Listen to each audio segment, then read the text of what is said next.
Naam, habari za wakati huu na karibu tena mtazamaji. Ni kupasha yale ambayo yanajiri sasa hivi katika nyanja za kisiasa na katika mitandao ya kijamii nchini Tanzania. Katika hotuba yenye nguvu na hisia iliyoleta mshtuko kote nchini, Askofu Mwamakula ametoa onyo kali kwa familia za wahanga waliopigwa risasi na kuuawa wakati wa maandamano ya Tanzania, akiwataka wasidanganywe kudai wapendwa wao walikufa kwa ugonjwa badala ya risasi. Akizungumza jijini Dar es Salaam Novemba tarehe 6 mwaka huu, Askofu Mwamakula alisema amepokea taarifa nyingi kutoka kwa wananchi wa Tanzania na viongozi wa dini zinazoonyesha familia zinalazimishwa au kushawishiwa kuhushi vyanzo vya vifo vya watu wao ili kuficha ukweli wa maandamano na mauaji ya baada ya uchaguzi. Askofu huyo Mwamakula akizungumzia kilio kinachoendelea kuhusu maandamano yaliyofanyika Tanzania, alifichua kwamba baadhi ya viongozi wanadaiwa kuziagiza familia zilizofiwa kutangaza kwamba ndugu zao wamekufa kutokana na ugonjwa au kisukari, figo au matatizo ya ini badala ya kupigwa risasi.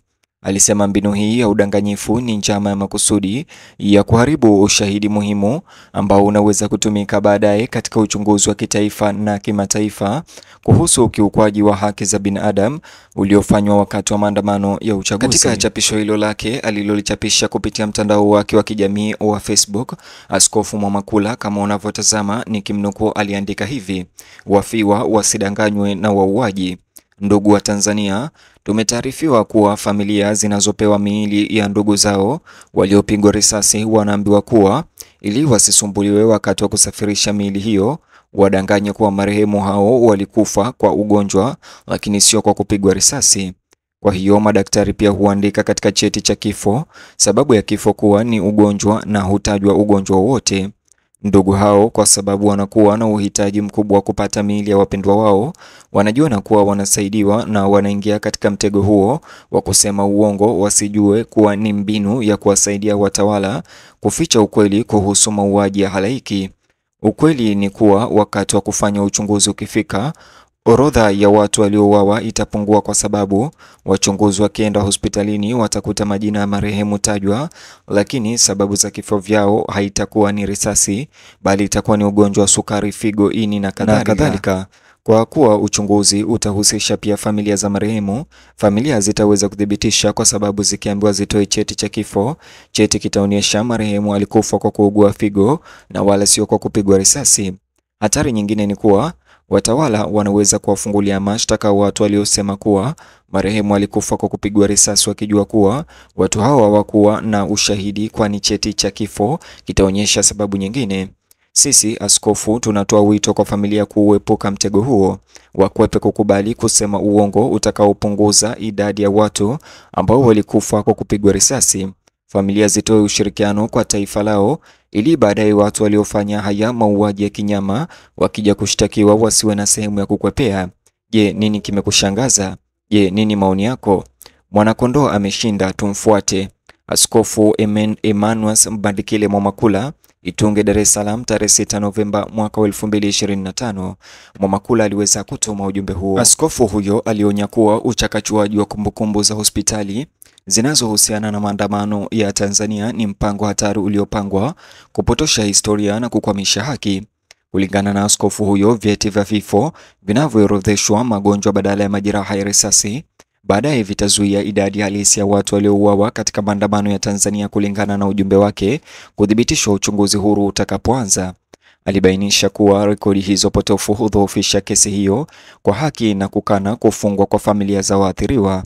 Taarifa hizi za askofu kupitia mtandao wake wa kijamii, Askofu Mwamakula, ilizidi kufichua kuwa baadhi ya familia zikiwa na huzuni na hofu zimeambiwa na vyombo vya dola kuwa kukana ndugu zao kufariki kutokana na risasi kutarahisisha kusafirisha miili kwa ajili ya mazishi. Askofu hata hivyo alilaani hili kama aina ya vitisho vya kikatili vinavyohusishwa moja kwa moja na serikali kushughulikia maandamano ya Tanzania, akiwataka watu kupinga na kudumisha ukweli bila kujali hatari. Alilikumbusha taifa kuwa kuficha ukweli kuhusu maandamano ya Tanzania si tu ni kinyume cha maadili bali pia ni uhalifu kwa mujibu wa sheria za ndani na kimataifa. Familia zinazofuata taarifa hizi zinaweza baadaye kutuhumiwa kutoa taarifa za kupotosha, huku wale wanaopinga, alisema, wanasimama mbele ya haki. Askofu alisisitiza kwamba Tanzania inachohitaji sasa ni uaminifu, uwajibikaji na uponyaji, si udanganyifu. Wakati mvutano ukiendelea kufuatia maandamano yaliyotokea, Askofu Mwamakula alitoa wito kwa wataalamu wa afya na wasimamizi wa hospitali, akiwataka waache kushiriki katika kile alichoeleza kuwa ni kuficha ukweli kimakusudi. Alisema madaktari na wauguzi ni walinzi wa maisha na utu, si mawakili wa ghiliba, na wanapaswa kukataa amri yoyote inayolazimisha kukushi kumbukumbu au kubadilisha ukweli wa vifo vilivyotokea wakati wa maandamano. Kuhusiana na maandamano ya Tanzania yanayoendelea, maoni ya askofu yanayoonyesha kilio kinachoongezeka kutoka kwa viongozi wa kidini na wa kiraia ambao wameshutumu serikali kwa kujaribu kuandika upya simulizi kuhusu machafuko hayo. Alisema kuwa madaktari wanaohushi ripoti kwa kujua sio tu kwamba wanasaliti kiapo chao, bali pia wanashiriki katika uhalifu dhidi ya ubinadamu. Ombi lake lilikuwa la moja kwa moja la kihisia moyo, akiwahimiza wafanyikazi wa kitiba ama madaktari wafuate dhamiri zao za kusimama upande wa ukweli. Wakati mabishano hayo yakizidi, maneno ya Askofu Mwamakula yameibua mjadala kuhusu uwajibikaji wa kimaadili na uwazi baada ya maandamano ya Tanzania. Alisisitiza kuwa damu ya wasio na hatia haiwezi kuoshwa na karatasi za uongo au kimya cha kisiasa, na kwamba siku moja ukweli utadhihirika bila kujali ni muda gani. Watanzania wengi ambao wanaguswa na matukio yaliyotokea katika maandamano hayo wamepokea kwa furaha kauli ya Askofu Mwamakula kama sauti ya ujasiri wakati wa hofu inatawala maisha ya umma. Pia waliweza kusema ya kwamba anayajali. Pia askofu huyo aliokumbusha wananchi kuwa kukaa kimya mbele ya dhuluma kuna wapa nguvu wadhalimu, hasa baada ya machafuko yaliyofuatia uchaguzi wa Tanzania wenye utata.